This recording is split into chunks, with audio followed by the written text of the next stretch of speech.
Parti populaire, c'est aussi un travail d'équipe.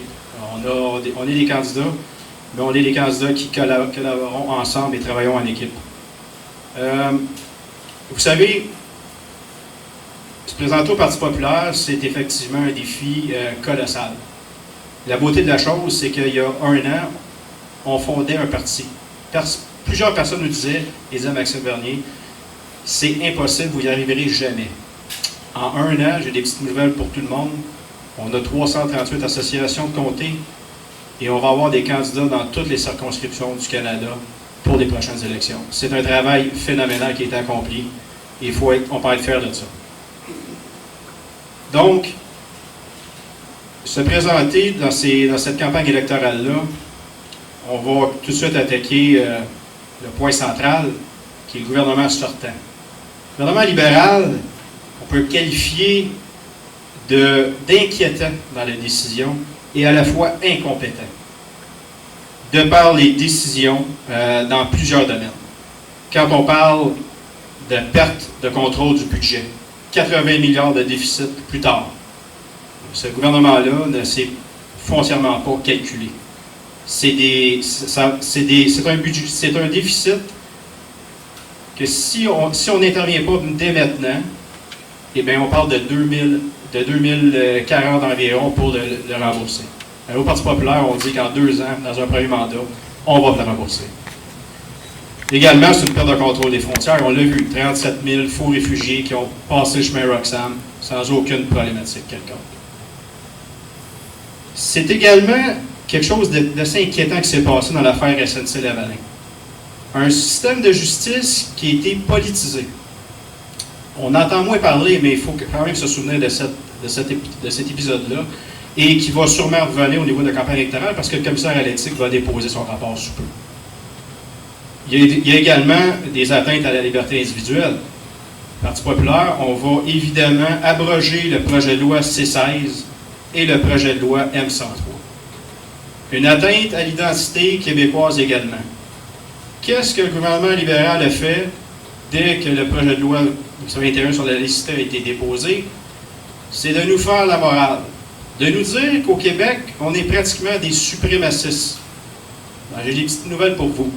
Au Parti populaire, c'est clair depuis le jour 1. Maxime Bernier, notre chef, l'a dit. On ne se mêlera pas de cette question-là, c'est pas de l'affaire du fédéral. Et on va appuyer le Québec là-dedans, sans aucun doute. On va parler aussi, évidemment, de nos autres adversaires. Le Parti conservateur, que je connais quand même relativement bien, qui malheureusement aujourd'hui est une version 2.0 du Parti libéral. Le NPD. Imaginez, ils font l'apologie de Castro, puis ils appuient le régime du Venezuela. On peut se poser des questions. On peut parler aussi du Parti vert. Parti vert qui est Parti vert. On parle d'exploitation de pipeline au Parti vert. On ne sait pas trop exactement où ils se positionnent, c'est pas clair. Ils ont même été dernièrement jusqu'à proposer, imaginez-vous, une taxe sur les robots si des entreprises remplacent des travailleurs par des robots. Donc, plus de taxes, toujours plus de taxes, il n'y en a pas de problème. On va parler de notre adversaire ici dans les députés sortants du Bloc. Le Bloc québécois, ça a déjà été un projet, oui, un projet qui était supposé être temporaire et qui est devenu permanent. Même le fondateur du Bloc québécois, Lucien Bouchard, aujourd'hui dit « J'ai honte de ce que le Bloc est devenu ». On parle de Lucien Bouchard ici. Je pense que le message est assez clair. Et quand on regarde différentes politiques qui viennent d'être proposées par le Bloc, par Yves-François Blanchette, on parle d'une péréquation verte. On a de la difficulté à faire fonctionner le système de péréquation. On a déjà des provinces qui commencent à être frustrées au niveau de la péréquation au Canada et on devrait rajouter un autre système de péréquation verte. C'est impossible et ça ne fonctionnera pas et de toute façon, le Bloc ne sera jamais à tâte économe. Deuxième point qui a été rajouté en fin de semaine, et ça m'a fasciné, imaginez, il veut avoir un CRTC québécois. Moi, j'ai des petites nouvelles pour vous. Le CRTC au Parti populaire, on n'en veut pas de CRTC. On veut un CRTC pour le contenu Mais on ne veut plus de CRTC, entre autres, pour gérer le marché. On veut plus de compétition, par le fait même, baisser les coûts aux consommateurs dans les télécoms. Et quand on parle de rajouter un CRTC, on parle de structure. On parle toujours de plus de coûts, plus d'argent qui sort des poches des contribuables. Je vais ici attaquer un peu plus les dossiers, je vous dirais, de plus localement parlant. On a beaucoup parlé dans le comté de Montcalm de l'aéroport de Saint-Roch. Ben, c'est clair qu'au Parti populaire, on va s'assurer de faire respecter la décision qui a été rendue par le référendum à Saint-Roch. On appelle ça de la démocratie, et par le fait même, on appelle ça de la liberté d'expression. Et au Parti populaire, le mot liberté fait partie de nos valeurs fondamentales. Donc, Jean de Saint-Roch-Lachigan, inquiétez-vous pas avec ça. On va s'assurer au Parti populaire qu'il n'y ait pas de tentative possible au fédéral pour revenir sur ce dossier-là. De toute façon, moi, ce que j'avais constaté du jour 1, c'est que ces promoteurs qui ont fait la présentation s'étaient disqualifiés, ils n'étaient même pas capables de répondre adéquatement aux réponses des concitoyens. Pour ma part, c'était déjà disqualifié d'avance. L'autre point qui me tient particulièrement à cœur, évidemment, c'est de retourner plus d'argent dans les poches des contribuables, des citoyens de Montcalm. Et on a des mesures, et je vais en nommer deux, très, très ciblées, qui font partie de la vie de tous les jours. Oui, au Parti populaire, on va abolir la gestion de l'offre. Pourquoi? Parce que la gestion de l'offre à l'heure actuelle fait en sorte qu'une famille paye 400 à 500 $ de plus ses œufs, sa volaille et son lait.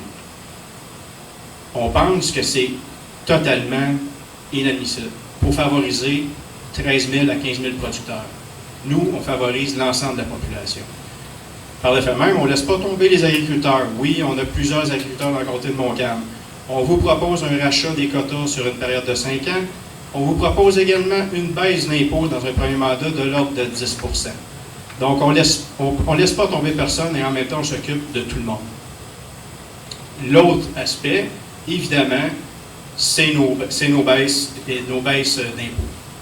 Donc, on parle de 0 à 15 000 $, il n'y a plus d'impôts avec le Parti populaire.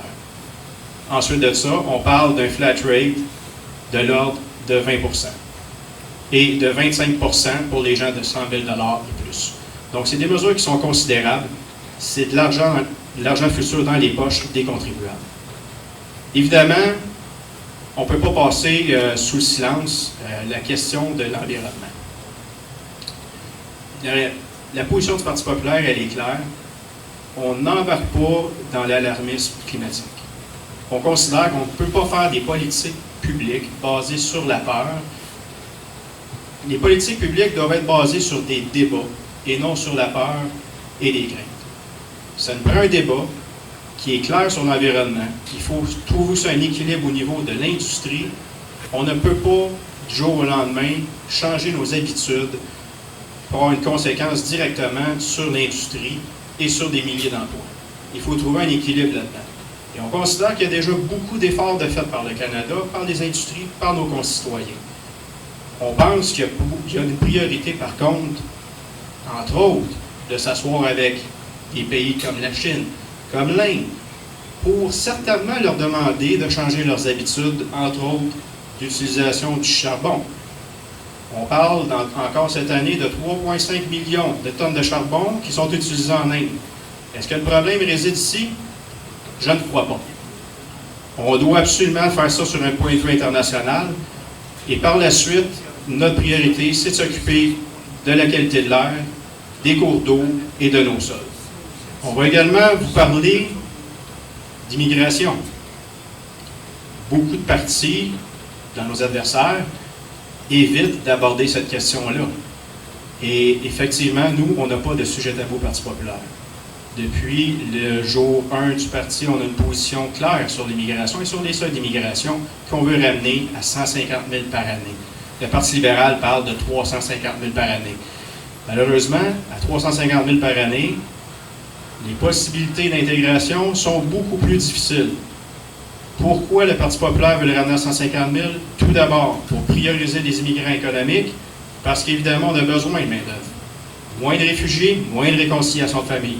Ce que l'on considère, c'est que l'immigrant qui va arriver ici, qui va participer activement à la vie économique, les chances de réussite d'intégration sont beaucoup plus élevées. L'autre politique que nous abolissons au Parti populaire relative à l'immigration, c'est la politique sur le multiculturalisme. Quand on vit au Canada ou qu'on vit au Québec, on vit comme un Canadien, on vit comme des Québécois. On n'investira plus d'argent pour faire la promotion du multiculturalisme. L'idée, c'est que les gens s'intègrent correctement aux valeurs canadiennes et aux valeurs du Québec. On a un programme, je crois, qui est bien chargé. On a un programme qui couvre plusieurs sphères. On a un programme qui sort des sentiers battus quand on regarde nos adversaires. Et on est fiers de ça. On est fiers d'aborder des dossiers qui sont effectivement, qui peuvent peut-être froisser comment je pourrais dire ça, qui sortent de la rectitude politique. Mais non, Parti populaire, on n'en fait pas de rectitude politique. On n'a pas de sujet tabou. Et en terminant, on est particulièrement fiers de se battre pour la liberté, la responsabilité, l'équité et le respect. Merci beaucoup.